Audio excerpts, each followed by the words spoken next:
word jihad is mentioned in the Quran about 41 times.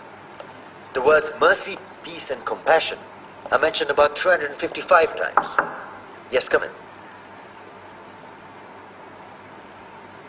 Come on in, Riaz. Sit down, please. Contrary to popular belief in most Western cultures, Islam is a religion that preaches peace and tolerance. Yes, Patricia. If Islam truly is a religion that preaches peace, then how come the world's most troubled spots, the West Bank, Afghanistan, Pakistan, Iraq, they're all plagued with Islamic terrorism? Well, that depends on your definition of terrorism. Some might argue that the US invasions of countries like Iraq and Afghanistan are also acts of terrorism. No, those were acts of war to get rid of despotic regimes. Or a means of getting at a country's oil. Conspiracy theories. Well, may I? Yes, please. Go ahead, Riaz. Mr. Khan is right. I mean, if we're talking about terrorists, the world's biggest terrorists are the white superpowers. Come on now. No, really, stop and think about it. Explain 9/11. Okay.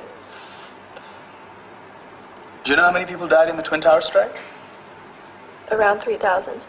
And do you have any idea how many people died in the bombing of Afghanistan? Take a wild guess.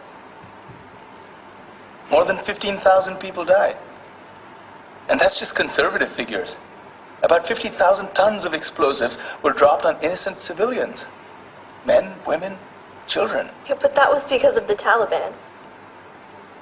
Now that you brought it up, did you know that the Taliban was a creation of the CIA to fight the Russians? Whatever. They were still harboring terrorists.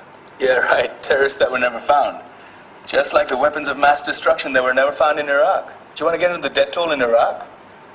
500,000 civilians and counting. And what do Britain and America say when they don't find these weapons? It's simple. They just say sorry. And still refuse to relinquish control of these countries. What are you trying to say? What I'm trying to say is that just because you're American, wear a fancy suit, and call yourself the president, doesn't make you any less of a terrorist. I'm saying that if you don't stop meddling in other people's countries, you will face a backlash. If Muslims like you feel that way, then why don't you get out of our country? We will. As soon as you promise to leave ours.